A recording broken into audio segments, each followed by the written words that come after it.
begin writing, and what have been the most significant literary influences on you? Well, this book, as I say, had a 15-year gestation, and many of the stories had earlier incarnations as magazine articles. So, for example, I wrote a 2003 long Guardian magazine piece about the bowels, which has appeared here, and it's much changed. The passages on the Kenduli Mela, for example, are from that trip. The Daughters of Yelena. The Daughters of Yelena came in the 8th Sutra, and then New York, it was serialized in the New Yorker.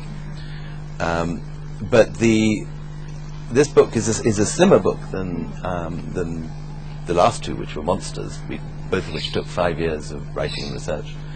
This book, the final push was really 1 year, August to, even less than 11 months, August to June, August to July. And the writing, but the final draft, was from January to June, so only 5 months of really intense writing.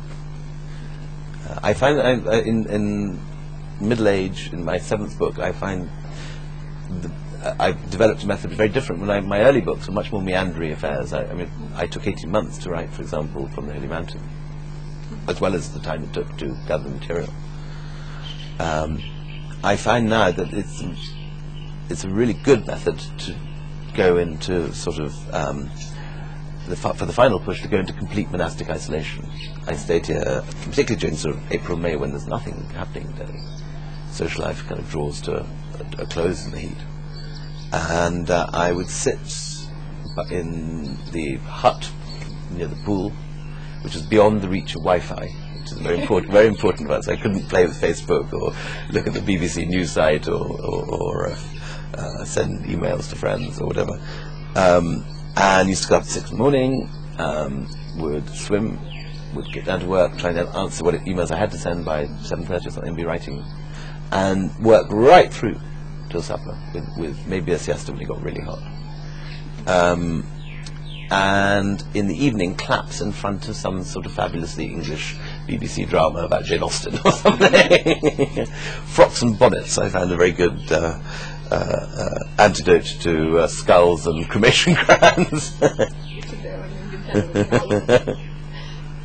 But in general, I mean, coming to your entire craft and the body of work, what have been your major literary influences? I mean, what have been the major influences on you? Well, I've written very different sorts of books at different times. I've written 2 narrative travel books, going from A to B, and I suppose the influences on that were writers like Robert Byron, The Road to Oxiana, Eric Newby, Short Walk in Hindu Kush. I've written a city book, City of Gins, which is influenced by Geoffrey Morehouse's book on Calcutta. I have written journalism that was very influenced by the sort of long reportage you find in Granta. And there's Granta collections of James Fenton's reporting from the Philippines and so on. And I've written narrative history books, like Moguls and The Last Mogul, which were influenced by the work of narrative historians like Anthony Beevor, Sir Stephen Runciman, and Stella Tilliard. This book, if it had any influence, a late influence just at the end, was Daniel Moynuddin's Other Voices, Other Rooms, which I loved the way I thought it was a fabulous book. And how do you place your entire work in relation with the other great India writer, not the Indian writer, I would say India writer, Sir William Naipaul? Well, I think V.S. Naipaul's most acclaimed work are his novels, like House for Mr. Biswas, and I did write fiction. And I don't like Naipaul's politics. I dislike very much his sort of Hindutva triumphalism. But I hugely admire his work, and I think I have learned from him in this book his unrelenting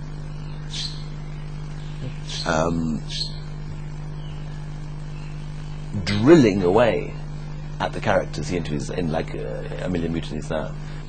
And why do you think your work is so hugely successful in India, besides the great writing, of course? I'm very proud that my books do well in India. And I think if one of my books were to be a great success in Britain but were to be slammed here, I would assume that I'd got something badly wrong.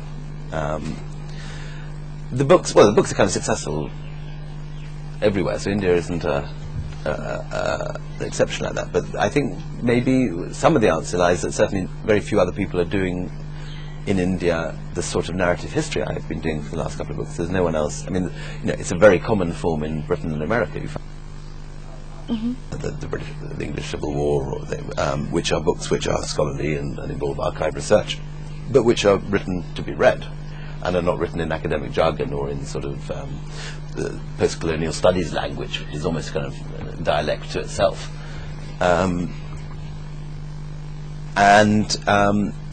I've kind of got the field to myself in that sense. So people are finding in The Last Mughal and White Mughals a sort of book that other people are not yet writing. I think there's begun. There's more non-fiction coming out of India now, and I think it's already almost impossible to imagine a Gora writing successful novel set in India. Life of Pi perhaps is an exception to that. Vaguely set in India, involving certainly some Indian animals at least. But it has been possible in the past up to now to survive as a non-fiction writer in India because so few Desis are writing non-fiction. That's beginning to change. I mean, we've seen some fabulous memoirs lately, like Basharat Peer's The Curfewed Night. There is some amazing Indian travel writing, like Suketu Mehta's Maximum City. So the competition is getting tougher. But so far, I think I'm in a relatively unpeopled field. I just wanted to ask, in one of your interviews, you had said that the fiction in India has been reclaimed by the Desis. Could you elaborate on that? And also, would you ever write a work of fiction now, in the near future? What I've enjoyed doing as a writer throughout my books is to, in a sense, use the form of the novel or the short story in this book, the fictional novel, the fictional short story, and to find a way of making non-fiction and factual writing fit that frame, so that you get the same narrative pleasure out of it. The idea is that you should get the same narrative pleasure that you might get out of a Daniel Moynihan story in a Nine Lives story. But one is a fiction, one is from an interview. So I find that a very absorbing task, and I enjoy fiction and read fiction, but I try and use its craft in a different way. My only attempts at pure fiction are so unsuccessful I've never published them, so unless I suddenly have a blinding insight. But I find this creatively, it satisfies me, and there seems to be a market for it. People seem to enjoy it, so make hay while the sun shines in books. And I think once you know what you're good at, you should keep ploughing the right furrow rather than veering off in strange directions.